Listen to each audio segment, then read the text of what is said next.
We're talking about preventing lead poisoning today. Hello and welcome to Science in 5. I'm Vismita Gupta Smith, and these are WHO's Conversations in Science. We are talking to Lesley Onyon today. Welcome, Lesley. Lesley, explain to us exactly how big a public health problem is lead poisoning and who are the people at risk. Thank you for the invitation, Vismita. Lead has a long and dark history, and the knowledge of the effects of lead go back as far as Roman and Greek times, so almost 5,000 years. Today, WHO estimates that almost 1 million people die from the effects of lead exposure. We're all potentially at risk from exposure to lead, but there are three groups we're particularly concerned about, and these are children under 5 years of age, pregnant and lactating mothers, and adults who are occupationally exposed. The effects of lead can often go unrecognized because they can be insidious and fairly mild, such as anemia, constipation, abdominal cramps. However, it's the neurological effects that we're most concerned about, and these particularly affecting children. So the neurological effects themselves can range in severity from irritable behavior, clumsiness, right through to more serious life-threatening neurological diseases and effects such as encephalopathy and coma, convulsions and death. Adults are also affected, particularly cardiovascular diseases and renal diseases. These are affecting occupational groups in particular. Exposure to lead is often not serious in an acute incident, but the repeated exposure at low levels can give rise to these severe neurological impacts that last a lifetime. Lesley, describe to us the sources of lead poisoning around us.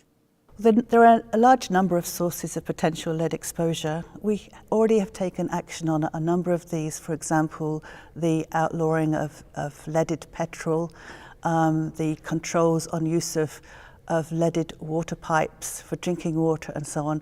But there are still many other sources. Leaded paints, the use of lead in decorative and household paints is a concern, but there are a variety of other sources too. We still can find lead in drinking water and food.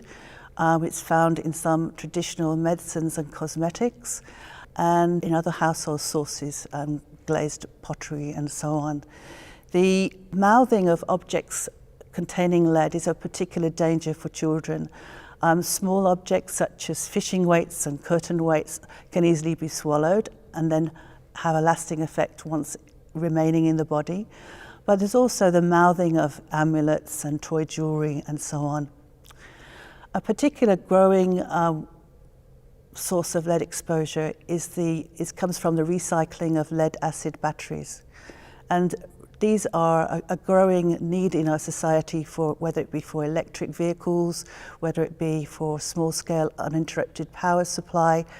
But the recycling of these batteries is often done under very poor conditions, often within homes as a sort of cottage industry in developing countries, and therefore whole communities and families can be affected. Lesley, WHO and partners are observing Lead Poisoning Prevention Week to raise awareness and call for action to prevent lead poisoning. Why is this important even in the midst of a pandemic? Well, in the pandemic, we often find people spending more time at home than they had done before. And obviously, if their home is contaminated through the presence of lead-containing paint that can be causing dust inside the house, but also people might want to get engaged in hobbies which involve exposure to lead, such as soldering of electronics or making ceramics with glazes or oil painting, because oil paint still can contain lead. So there is often an increased hazard if spending more time in these contaminated environments. What can people do to prevent lead poisoning? There are a number of things that people can do to prevent lead poisoning. I think in terms of the issue of lead paint, you could check to see whether your house contains lead paint before embarking in any major renovation projects.